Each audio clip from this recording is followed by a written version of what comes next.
1 week ago, 2 Texas police officers went to answer a domestic violence call and were shot down in cold blood. One of those murdered officers, 39-year-old Ismael Chavez, had been with the police only 2.5 years. Prior to that, he was a high school science teacher and a football coach for kids. A man who had spent his entire life helping his community and serving others, murdered. His daughter, Savannah Chavez, is only 18. She posted a memorial to her father on social media last week.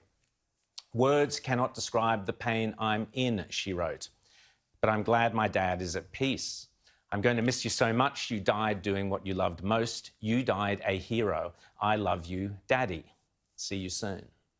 If we lived in a sane world rather than a cesspit of twisted lies and social media hatred, that would have been that. Maybe some nice comments afterwards. But alas, what followed, thanks to the indoctrination of our youth by the neo-Marxist left, was some of the most sickening bile you will ever see. Within minutes, an army of trolls, many of them clearly supporters of the Black Lives Matter movement or the insidious Antifa, started posting messages in reply to her memorial tweet. Messages of hate. "One cop down, many more to go," one grub wrote. Or "boo-hoo, cry about it anyway, ACAB guys," another lowlife wrote. ACAB is the social media abbreviation for all cops are bastards. Others mocked Savannah, gloating that her father is now a good cop because he's dead. But that was just the relatively polite stuff. Within hours, the social media attacks got truly depraved. I'm not going to dignify the repulsive comments other than to say that hatred and poison fuelled by the so-called anti-racist, anti-police movement is truly sickening. Daniel Lukowski, the security expert who runs the excellent firm Calamity, we had him on the show last year, you'll remember, he alerted me to this story. Unfortunately, Daniel waded through the tweets so that you and I do not have to. And he soon discovered plenty of these repellent tweets were indeed from genuine supporters of Black Lives Matter. Not really a surprise. As Dr. Manfred Gernsfeld, from the BISA Centre, wrote this week, the Black Lives Matter movement is a revolutionary Marxist, extreme left, anti-white, anti-capitalist and anti-Semitic organisation, and it is also unapologetically racist. Now, increasingly, we live in a kind of lefty through the looking glass, topsy-turvy world where common sense, reason and logic are twisted beyond recognition. Morality, too. Good is bad, hate is love. It's the wacko logic that claims that to say all lives matter, surely the most fundamental and inarguable statement about humanity, to say that is somehow evil and racist. Indeed, there are people today being cancelled, losing their jobs, being silenced, having their careers and their reputations destroyed. One woman even being shot simply for saying all lives matter. Go figure. Well, in the same inversion of logic, it suddenly became the grieving daughter, Savannah, who was to blame for the sick and repulsive abuse she was receiving. "This was not the right time to post this," said one idiot. "Read the room," said another. "Why would she post this at a time like this and think she wouldn't get eaten the F up?" Whatever that means. So let's get this straight. Lefty logic. Mourning the death of your father, murdered in cold blood, is somehow insensitive to those who wish to go around looting buildings and tearing down statues. OK, got it.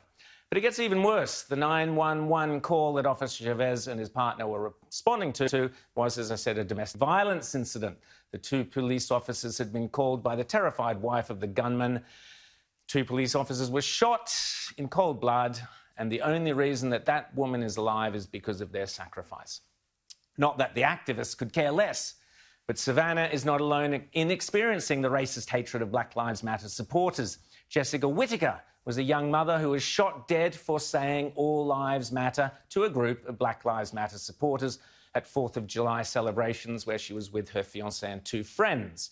The incident received scant media attention and the press only deigned to cover it after alleging that one of her friends had used the N-word, as if that justified her being murdered. But as with Savannah's dad, activists flooded a Facebook page to celebrate Jessica's murder. Now, this is evil, pure and simple, but it is learned evil.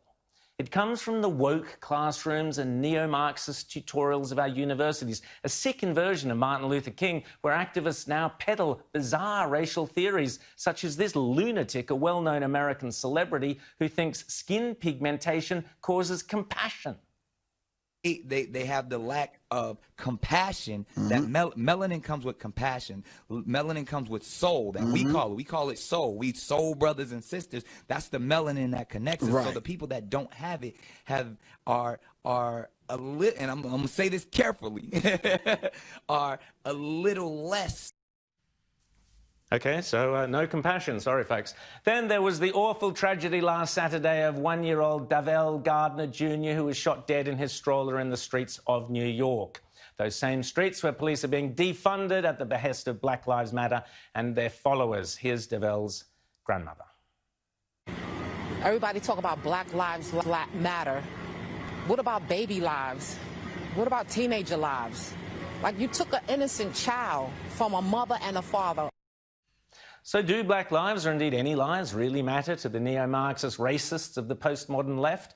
The evidence suggests not. They're merely cannon fodder in an ideological war against the precious institutions of the West, the family, education, law and order, and Judeo-Christian morality.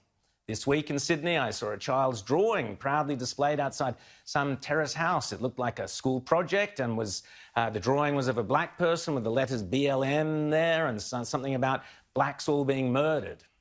Teachers or parents are brainwashing our kids with this garbage. It's pernicious and it's a disgusting lie, but it is the narrative successfully being pushed by the hard left in order to bring about the collapse of our democratic society and to turn reason and logic on their heads. And I say to all those woke corporations and teachers, weak-kneed politicians and sports people dropping down on one knee as if in prayer or submission to an ideology filled with hatred for our democratic way of life, self-indulgent parents and others clamouring to mouth the platitudes of the Black Lives Matter movement and teaching our children to do the same. Be warned, you fools are playing footsies with a diabolical and deadly foe. Don't take my word for it. And you do not have a right to dishonor George Floyd's legacy by using his wrongful death as an excuse to justify your criminal behaviors, and then have the gall to turn around and use convoluted circular reasoning to try to blame white people or police for this chaos when it was you who made the conscious decision to destroy your own communities in the first place. But I have a right to say I see right through you, and I know this stopped being about George Floyd a long time ago. I have a right to say your conduct is absolute trash. And I have a right to call you out for the warped, hateful, animalistic, shameful, thuggish, self-serving, rabid, exploitative, counterproductive hypocrites that you are. So I will. I'm Nimani Felder, and that was absolutely nothing but common sense.